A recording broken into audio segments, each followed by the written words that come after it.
Mesdames, Messieurs, peuple congolais, je vous informe que la mémoire se construit, l'espoir se donne.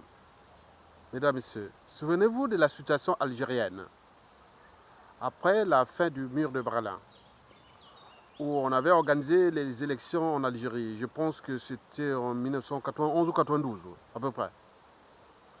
Il est arrivé, cette élection a été confisquée, et puis il est arrivé une vague de violence et d'assassinats, et le pays était dans le chaos jusqu'en 1994 à peu près.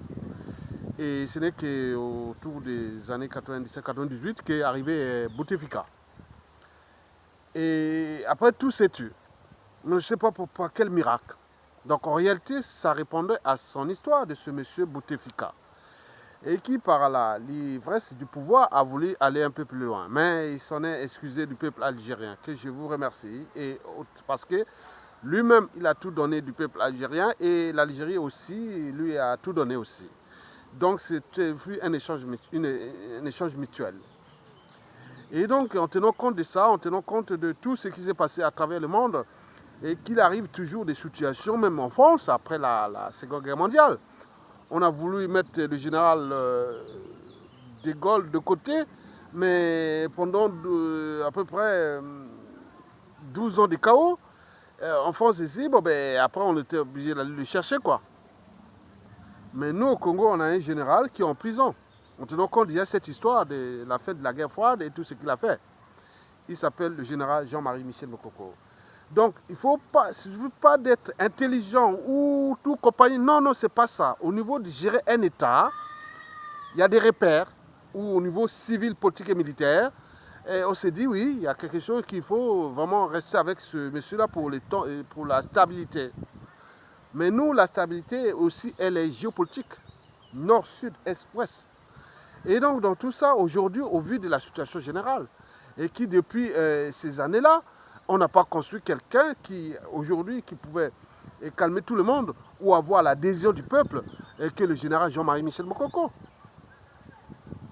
Et donc, ceux qui jouent le jeu autre, mais on les a laissés depuis que le général Mokoko est en prison, ils n'ont pas pris les responsabilités, ils attendent quoi? Au moment venu quoi?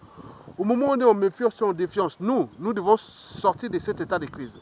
Et donc, je parle du futur président du Congo-Brazzaville après la chute inéluctable du dictateur Sassou Nguesso. Et pourquoi? Et comment? Et pourquoi faire? Mesdames, Messieurs, je vous informe que la chute du dictateur Sassou Nguesso est inévitable, inéluctable, parce que toute chose a un début et une fin.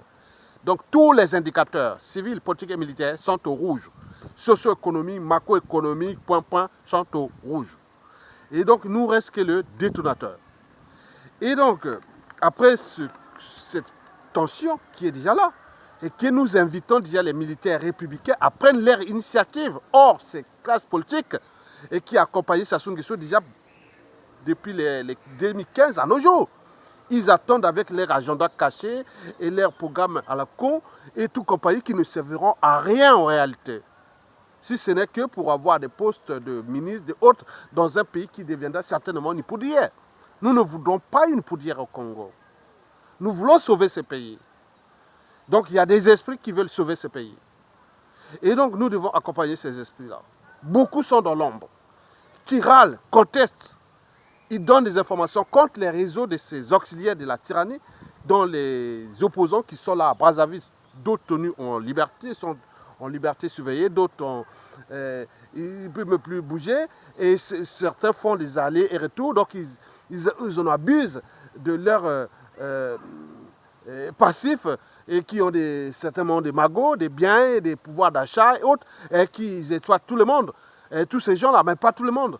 En réalité, ces gens-là n'ont acquis des biens énormes ou ils ont des trains de vie et qui, en réalité, a été confisqué à 99% sur les biens du peuple. Donc, ils savent bien qu'ils ont des responsabilités historiques et politiques. Oui, donc ils jouent le jeu de la tyrannie. Nous ne pourrons plus laisser ce jeu-là se faire. Mesdames, Messieurs, vous savez, gouverner, c'est anticiper. Donc, l'avenir ou le futur, c'est souvent le passé et le présent qu'on ignore.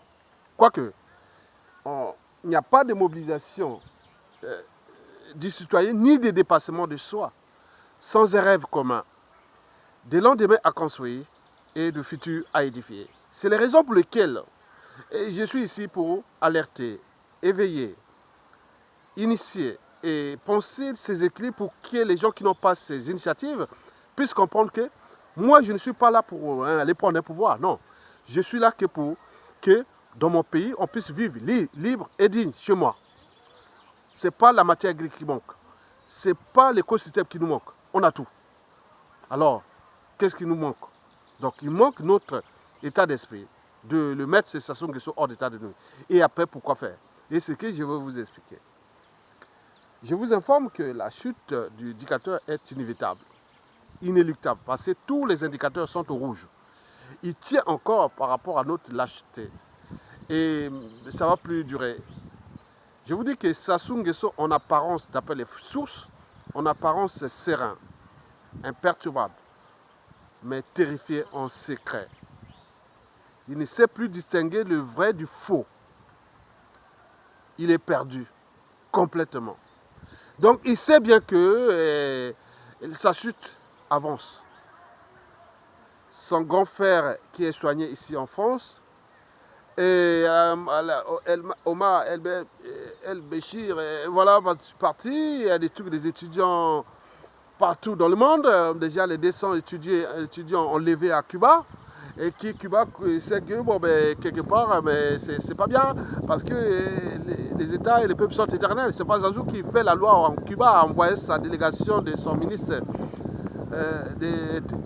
du lobbying et son ministre, je ne sais pas pourquoi, pour aller donner les listes des gens qu'il fallait les enlever. Ils sont enlevés. Donc ça crée déjà des détonateurs qu'au niveau national, tout est au rouge. Il manque quoi? Parce que nous avions ces opposants politiques qui ont tout bloqué. Parce que nous, là, on n'est pas dans les peuples où il y a des courants de pensée. Liberté d'opinion haute. On est un peu pris en otage par cette crise de civilisation qui, certains, c'est ce problème de tibie, d'innocentisme. Donc les gens, c'est une transformation que les gens sont en train de comprendre que ces gens-là, finalement, ne sont pas bien pour nous. Mesdames, Messieurs. Donc je vais ici vous faire le décryptage de la presse Sassou Nguesso inévitable et comment nous allons restaurer ce pays et transmettre aux générations actuelles et futures. Mesdames, Messieurs, peuple congolais, je dis que dès la chute inévitable de Sassou Nguesso, c'est le général Mokoko qui pourra prendre le règne du Congo. Parce qu'il est crédible déjà. Ailleurs, on dit oui, c'est crédible. Il n'y a rien à voir avec la géopolitique et les internats. Il est crédible. Et deuxièmement, il faut tenir compte de la géopolitique. Il est consensuel. Parce que s'il n'y a pas de consensus, vous pouvez tout faire. Et quoique, on va s'entendre aux autres, hein, à côté, on tire les ficelles. Vous avez par exemple pu voir, en 2015, au moment qu'on dit tous contre le coup d'État constitutionnel, mais les autres avaient déjà leur arrangement. Et si c'était au cas d'un pouvoir autre, un coup d'État pouvait arriver. Mais nous avons en 2016, au moment des hold-up électoraux, on a fait les accords tous contre Sassou, le premier qui arrive, ou le deuxième, en ensemble. Mais vous voyez comment ça y est, les traîtrises, le terrorisme d'État dans le pool, pareil. Donc on peut ajouter à faire ce qu'on a et tout. Donc ils sont là. Les colporteurs des erreurs du passé sont là, parce que c'est les mêmes qui ont ramené Sassou Nguesso au pouvoir. Donc ils ont des comptes à rendre avec le peuple, donc ils jouent ce jeu-là. En vous immunisant pour que vous restiez là comme, voilà. Quoique, on est tout compte de soi-même, mais aussi de quelqu'un d'autre. Et attention au danger. Mesdames, Messieurs, donc sur ce plan, je vous dis que Mokoko peut prendre le contrôle du pays. Parce qu'il est consensuel, il est crédible. Et donc pour diriger une période de la transition en vue de la restauration de ce pays pendant 5 ans. Mokoko là pendant 5 ans, président de la République pour la restauration. Donc, président de la transition. Maintenant, décryptons cette période de transition de 5 ans. Mokoko est nommé par l'expression de la volonté générale, c'est-à-dire du souverain peuple, comme président de la République pendant 5 ans pour la restauration. Donc, le président de la République, Jean-Marie Michel Mokoko, va certainement nommer un premier ministre. En tenant compte de notre géopolitique, il sera naturellement du Sud, Congo. Ce Premier ministre va former de manière autonome ou semi-autonome, presque autonome. Mokoko aura peut-être à intervenir seulement sur le ministère de la Défense. Parce qu'au cas où il arrive à un problème, parce que la région est stable, il connaît ses réflexes, on lui donne seulement cette responsabilité. Mais le reste du gouvernement, c'est de manière autonome par son Premier ministre qui sera nommé par. Donc celui-là doit déjà préparer ces enjeux majeurs. Et donc, celui-ci qui a formé son gouvernement, et il va travailler de manière autonome. Et les missions de Jean-Marie Michel Mokoko pendant ce temps seront que le rôle moral, historique, crédible, coordonné, de conseils et faire des petites initiatives, expériences et autres. Mais le boulot sera fait par le Premier ministre de cette période de transition, avec un gouvernement qui sera naturellement de 25 membres, avec chacun 2 par région à peu près, avec ce qu'il a aussi à lui. Bon, donc c'est un gars qui sera libre. C'est un gars du Sud qui sera libre à faire ce qu'il veut pour l'instaurer de ce pays. Donc on n'a pas besoin Donc le ministre de la Défense c'est Mokoko et le reste c'est lui qui gère ensemble avec le haut, ensemble, voilà, entre eux. Après, il faudra former l'Assemblée constituante. Mais là, nous aurons, après le gouvernement de 25 membres, dont 2 par région à peu près, nous aurons aussi cette Assemblée constituante où il y aura 10 membres par région. Donc on aura au minimum 120 personnes. Et 90% ce sont des anciens résistants, et qui sont des spécialistes, qui connaissent les droits, qui connaissent plein de trucs pour faire ce qui va être du boulot. Parce qu'il y a du boulot, c'est pas aller faire les trucs de Sassoula, à la merde, de l'Assemblée nationale.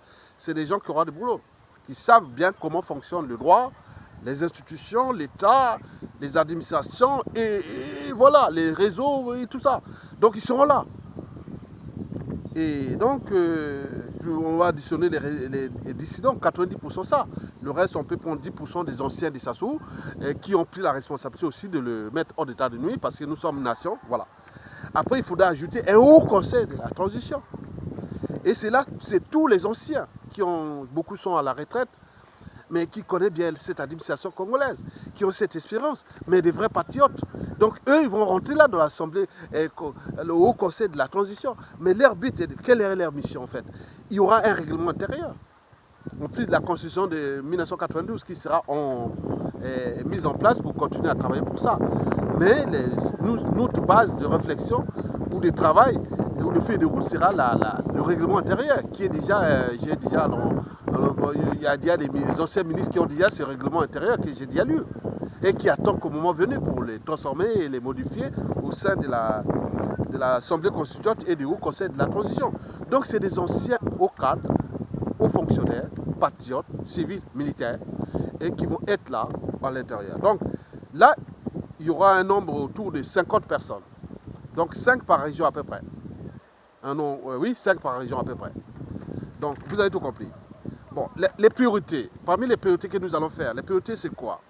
La première priorité c'est de cette transition de 5 ans. C'est-à-dire c'est la commission vérité et réconciliation. Donc en vue d'aboutir au devoir de mémoire. Parce qu'un peuple qui n'a pas de mémoire collective sera toujours dans la récurrence des mêmes et des mêmes crimes. C'est ce que nous connaissons, ce n'est pas les grands, les vrais, tous ceux qui ont aidé à ce pays-là. Donc nous devons construire cette mémoire collective avec des procédures d'indemnisation et quoi. Donc tout sera inscrit dans le règlement intérieur. Donc si votre nom est cité pour cette affaire, que vous étiez ministre ou pas, vous démissionnez, vous allez répondre à ça. Mais comme vous êtes dans le cas des résistants, donc il y aura des circonstances atténuantes. Mais pour les autres, la punition sera totale. Parce qu'ils n'ont pas pris les responsabilités. Et donc, commission vérité et réconciliation, ça c'est la première priorité. La deuxième, c'est le bilan. 92 jusqu'à la fin des Sassou. C'est-à-dire on sait qu'on sait les biens mal acquis, les paradis fiscaux, les biens des Sassou et des Nguesso, des dignitaires et autres. L'enjeu est de récupérer notre magot. Parce que sans ce magot, nous n'avons pas à faire parce que nous sommes déjà un pays surendetté. Donc on va mettre des services pour ça, qui touchent la diplomatie, le ministère de l'économie et des finances, la justice et nos services. N'oublions pas d'autres actions que nous menons à travers le monde pour récupérer ces magots. Donc vous avez tout compris. Donc il y a un boulot à faire. Donc, après, la troisième, c'est les États généraux de la nation.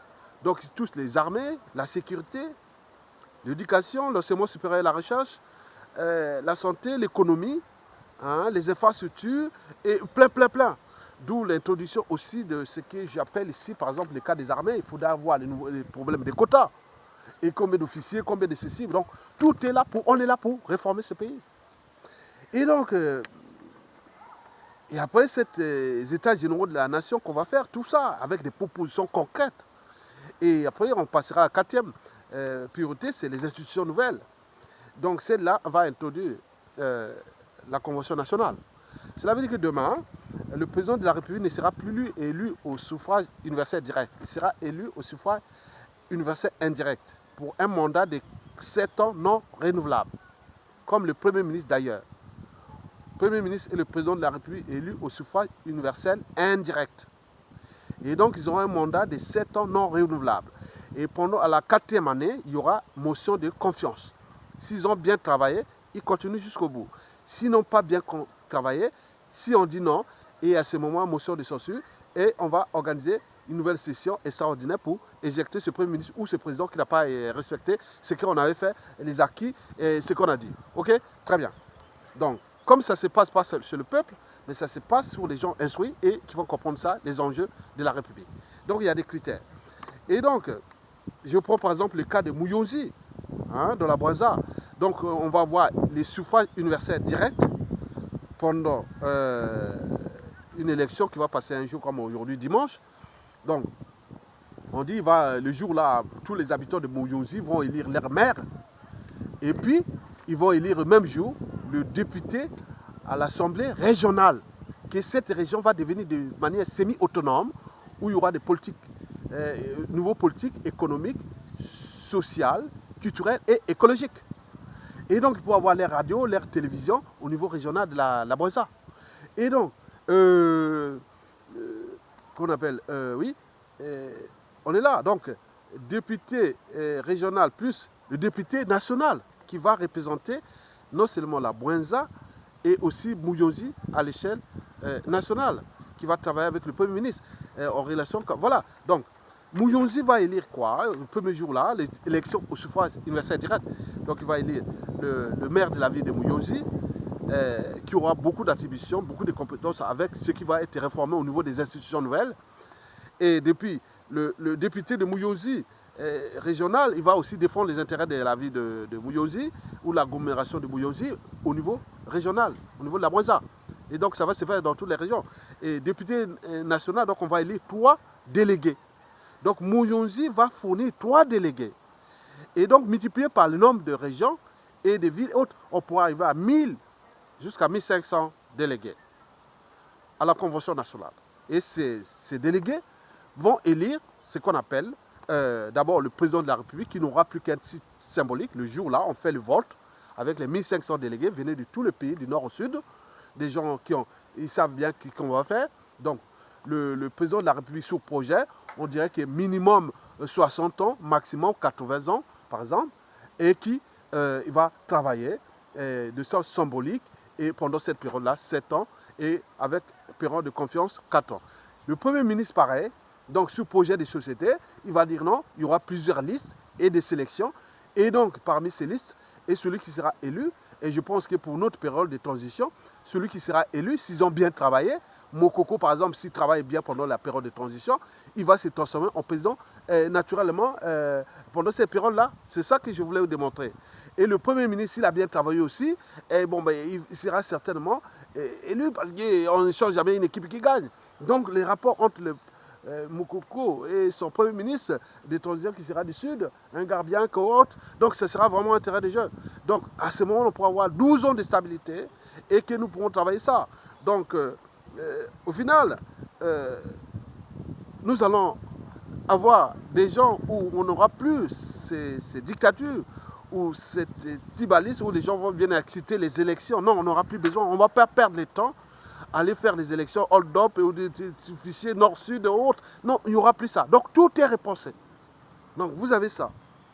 Donc, pendant la cinquième priorité, dans ce processus, ce sera certainement le recensement général, l'établissement des cartes biostatistiques, des cartes d'identité, des cartes électorales, et découpage territorial et des régions semi-autonomes, répartition des compétences, ressources fiscales, économiques, stratégiques et autres. Qui va gérer quoi?